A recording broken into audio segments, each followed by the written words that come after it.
o filme Deixados para Trás, e muitos livros de escatologia, de apocalipse, de arrebatamento, muitos livros falam completamente fora da palavra, porque eles dão a entender que não tem problema, eu fico na segunda chamada. Não tem segunda chamada.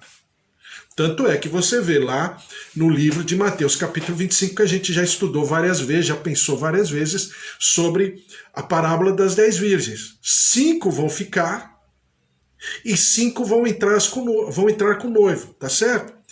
Sempre haverá remanescente, sempre haverá, porque o nosso Deus é misericordioso. É só você pensar na linha de raciocínio, não precisa falar de escatologia. Pensa no conceito, na lógica vamos dizer assim, da misericórdia de Deus. Vamos dizer que Jacó e Esaú, lá no tempo de Isaac, né, na divisão das bênçãos, vamos dizer que Esaú tivesse se arrependido totalmente do que ele havia feito. Será que ele não teria parte na bênção do Senhor? Claro que teria. Pense em Saul, no tempo dele, quando ele pecou contra o Senhor, na intenção dele que foi boa, mas ele pecou contra o Senhor em relação a Samuel. Será que Saul, se tivesse se derramado em arrependimento, o Senhor não teria ouvido? Agora vamos pensar ao contrário. Pensemos em Nabucodonosor. Nabucodonosor era um déspota cruel. Ele matou criança, ele matou gente velha. Ele passou ao fio da espada todo o povo de Israel da época dele. Ficou apenas algumas pessoas, entre eles Daniel e os seus 3 amigos, mas mesmo assim eles foram castrados por Nabucodonosor. A Bíblia diz em Isaías, né, numa palavra profética, que eles eram eunucos, ou seja, fez barbáries. Agora, quando ele cai em si, mesmo na sua loucura, e se derrama diante do Senhor, o Senhor não o ouve? Claro que o ouve. Inclusive, ele mesmo sendo quem ele era, ele tem todo o seu testemunho na palavra de Deus. E assim, todos os momentos da palavra de Deus. Então sempre haverá alguém buscando a misericórdia, clamando e se derramando diante do Senhor, sempre haverá. O Senhor sempre se moverá em misericórdia, em compaixão, com certeza, porque esse é o nosso Deus. Mas haverão consequências, né? Essas pessoas sofrerão, que é exatamente o que diz aqui. Bem-aventurado é aqueles que pertencem à primeira ressurreição. Se o livro de Apocalipse está falando isso, é porque esse é o plano perfeito. Esse é o plano de Deus. Então, fiquemos sempre com o plano perfeito. Fiquemos sempre com o plano de origem. É muito mais fácil. Mas vamos lá. 1 Coríntios capítulo 15, falando agora, dentro desse grupo, daqueles que ressuscitarão e reinarão com o Senhor durante o milênio, esses aqui, ele está dividido em 3 partes. Vamos lá. 1 Coríntios capítulo 15, versículo 20 diz assim: mas de fato Cristo ressuscitou dentre os mortos, sendo ele as primícias dos que dormem. Por que as primícias? Já expliquei para você. O que era a oferta das primícias? A pessoa fazia a plantação, aí estava na época da colheita. O que ele fazia? Ele abraçava um feixe, fazendo alusão ao feixe de trigo, né? Ele abraçava o feixe o quanto o seu braço pudesse abraçar. E apertava bem forte. E aí pegava o açoite e cortava ali no caule, né? Aquele feixe. Imediatamente, ele nem se trocava em nada, ele já estava trocado, ele já estava em roupa de cerimonial. Para aqueles que tinham, né? Ter roupa naquela época era muito difícil. Mas os que tinham já estava todo trocado. Ele fazia assim, e ele ia assim, sem soltar, até o sacerdote para entregar a oferta das primícias. Ninguém mexia na colheita. Nem os trabalhadores, nem a esposa desse homem, desse lavrador, nem os seus filhos, ninguém, nem animais, ninguém mexia, ninguém tocava. Até que ele entregasse nas mãos do sacerdote, o sacerdote aferia aquela primícia, aquela oferta, e após a sua aferição, né, ele ia ver se tinha misturado trigo com joio, né? Claro, não poderia ter joio, era só trigo. Então ele via tudo isso, conferia e pronto. Ele recebia aquela oferta. Ao receber aquela oferta, aquela pessoa estava liberada para voltar e comunicar que aquela colheita poderia ser realizada. Dito isso, a partir do dia das primícias, se contava que era no domingo, tinha que ser no domingo, no primeiro dia de semana, se contava 49 dias. Contado essas 49 dias, exatamente no próximo domingo, no 50º dia, no domingo, a pessoa levava a sua oferta, né, e o seu dízimo. Agora sim da colheita. Entendeu? Então, quando você vai para a palavra de Deus, você percebe que, por exemplo, Jesus, ele é apresentado em Jerusalém no 14º dia do mês. No 10º dia ele é sacrificado, né? Ele vai para a cruz. Então você tem toda a linha de raciocínio, ela é matemática. O nosso Deus é matemático quanto à sua palavra. Então, Jesus é entregue que dia? No domingo, que começa as primícias, não é? Lembra que a gente sempre fala Páscoa e primícias? Essas duas celebrações, elas estão conectadas. Então no domingo tem a primícia, que é Jesus. E ele ressuscita no domingo. 50 dias depois, exatamente no domingo de Pentecostes, desce o Espírito Santo, não é? E ele batiza os discípulos com línguas de fogo. Não é assim que acontece lá no Pentecostes?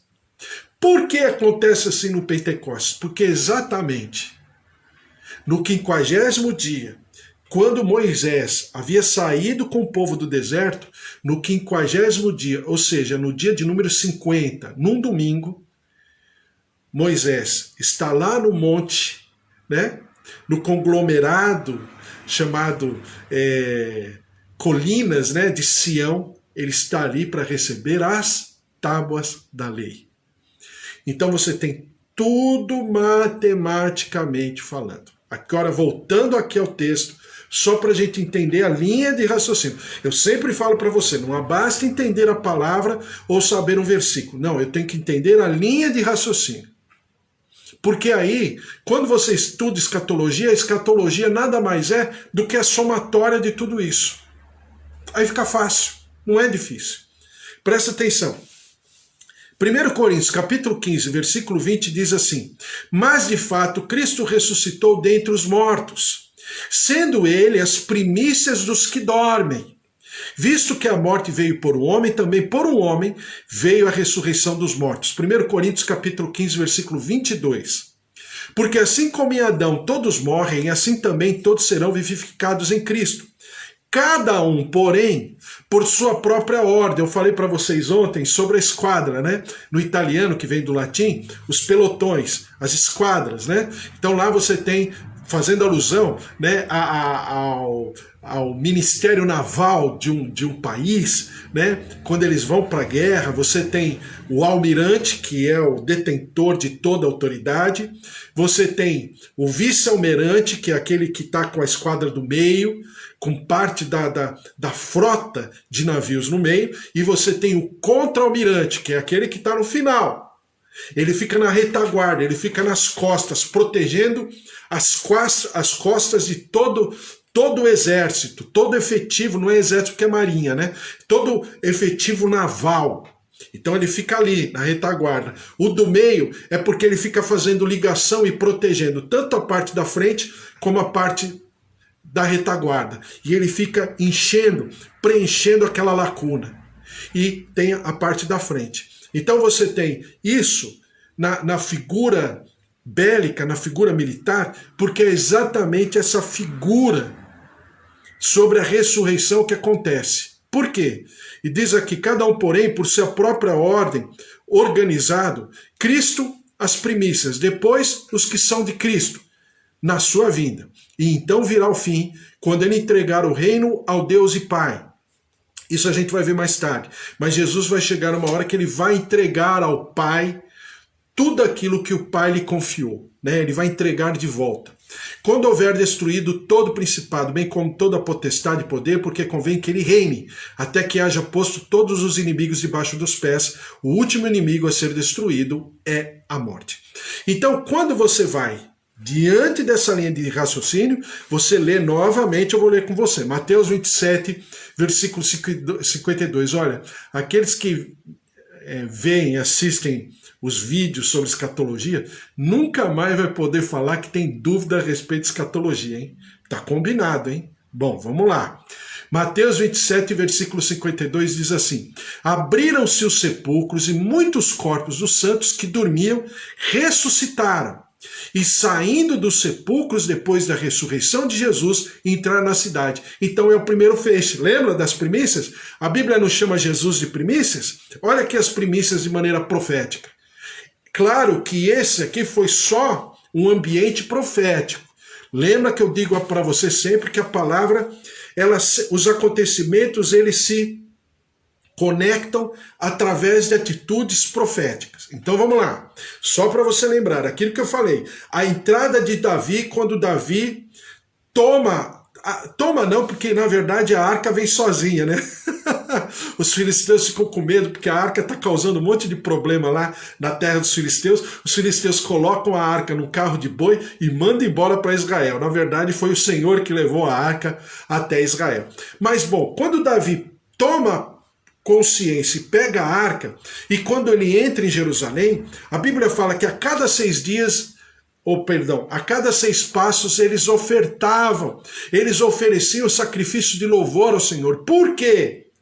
Porque é nada mais, nada menos do que o ato profético que viria a acontecer 1000 anos mais tarde em Jerusalém com Jesus Cristo. Então você percebe que é de ato em ato profético. E Jesus Cristo, entrando lá, como chama a tradição católica, no domingo de Ramos, né?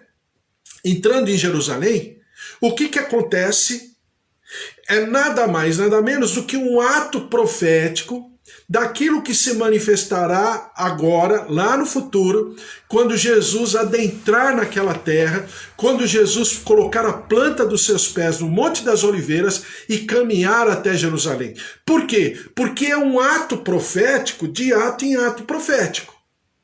Então, quando fala aqui que Jesus é as primícias, e em Mateus 27, versículo 52, e acontece a ressurreição, diz aqui: e abriram-se os sepulcros e muitos corpos de santos que dormiam ressuscitaram. E, saindo dos sepulcros depois da ressurreição de Jesus, entraram na cidade santa e apareceram a muitos. O centurião e os que com ele guardavam Jesus, vendo o terremoto e tudo que se passava, ficaram possuídos de grande temor e disseram: verdadeiramente este era o Filho de Deus. Então, quando Jesus ressuscitou, ele não ressuscitou sozinho.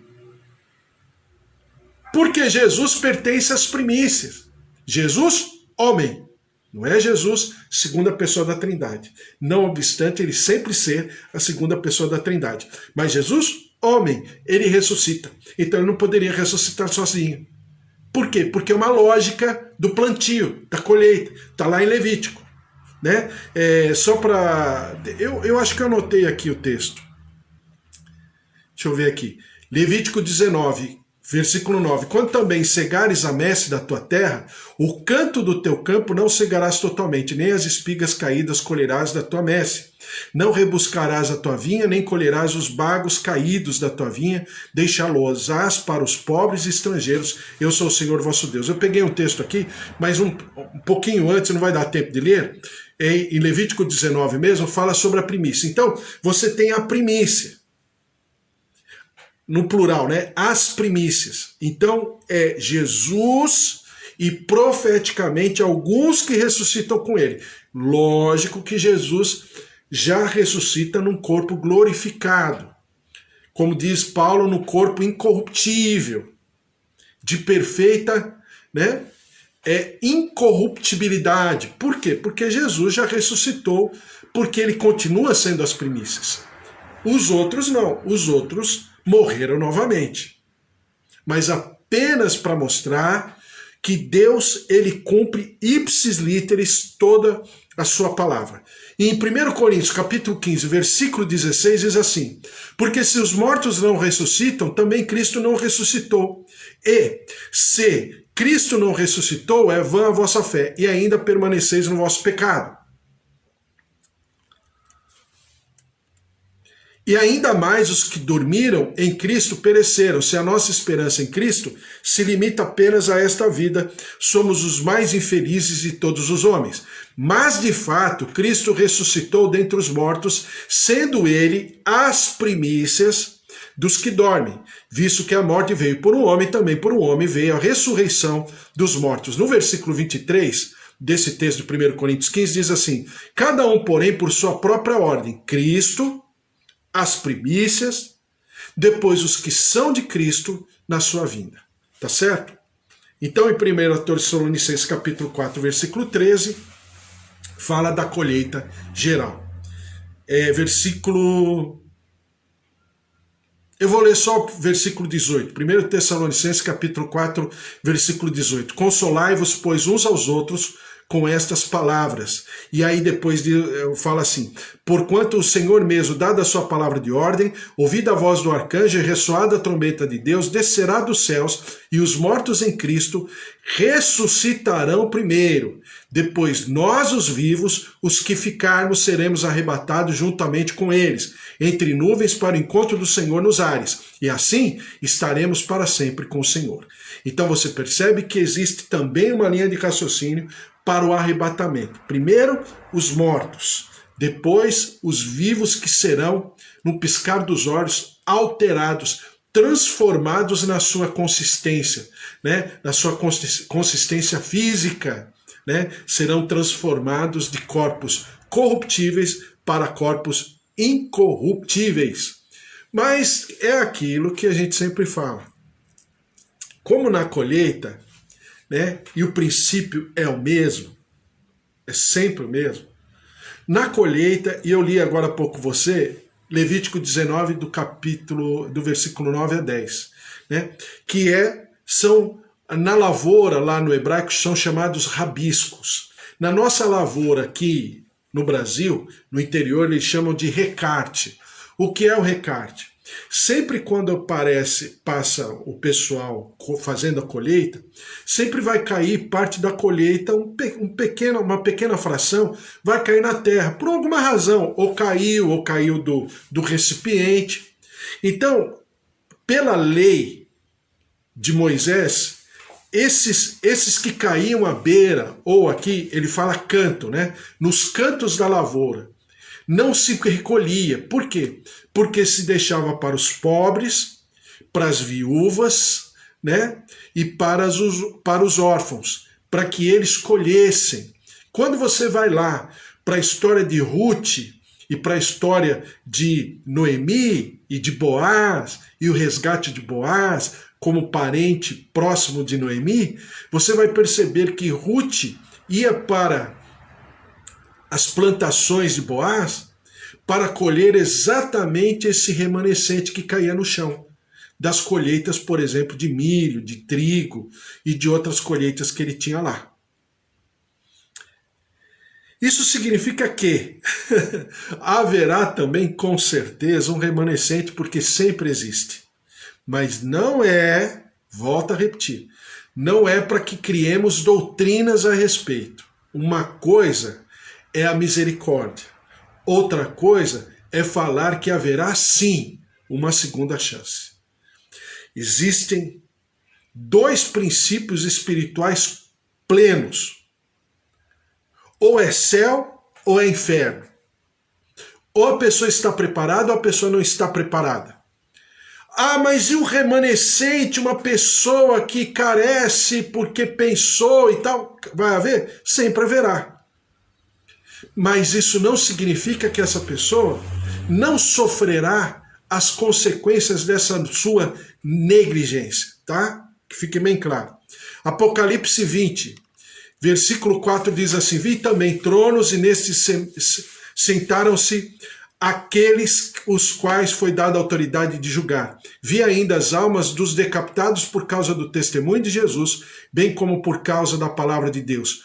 Tantos quantos não adoraram a besta, olha lá os remanescentes. Quem é? Quem são? Agora você vai entender. É o grupo de Israel. Por que é o grupo de Israel? Porque não negaram o rei? Negaram. Claro que nós, presta atenção, nós todos estamos debaixo do ministério do Espírito Santo. Ele convence do pecado, da justiça e do juízo. Ele fala a respeito do Filho, como o próprio Senhor Jesus fala. Ele é o Consolador. Então todos nós, grupo de Israel, grupo gentílico e Igreja de Deus, todos nós estamos, vamos dizer assim, nesse momento especial e maravilhoso de privilégio da misericórdia de Deus. Claro, mas haverá uma hora que o Senhor Jesus convocará e aqueles que serão arrebatados vão subir. Primeiro os mortos, depois os vivos que serão transformados. Quem? Os mortos? Desde aquela época de Jesus, da ressurreição de Jesus. Todos nos encontraremos com Jesus à beira do caminho, tá? Esse é o arrebatamento. Nós iremos para bodas do Cordeiro. Quem mais irá para as bodas do Cordeiro? Aqueles que, durante o governo do anticristo, não aceitarão, como diz aqui, não adorarão a besta, nem tampouco a sua imagem, e não receberão a marca na fronte e na mão. Então, quem está passível de, entre aspas, adorar a besta, ou adorar a sua imagem, ou receber a marca na fronte e na mão, são aqueles que por alguma razão negaram o reinado do rei, tá? Que é principalmente, prioritariamente, o grupo de Israel. Agora, haverá à beira do caminho alguém, um ou outro? Com certeza. Mas não é o plano do Senhor, certo? Que fique bem claro isso. Porque senão, a gente tem aí por aí um pessoal, e eu sempre falo, são ministérios grandes, que falam da segunda chance, porque Deus sempre dá a segunda chance, claro. É igual quando a gente fala de divórcio. É exatamente o mesmo conceito. Quando a gente fala de divórcio, a gente fala que o divórcio é um acidente de percurso, tá? Por quê? Porque a prioridade é o casamento. Só que nem todos os casamentos foi Deus que quis que isso acontecesse. Nem todos os casamentos passaram por todas as etapas que são necessárias. Nem todos os casamentos desenvolveram a relação do marido e da esposa, uma série de coisas.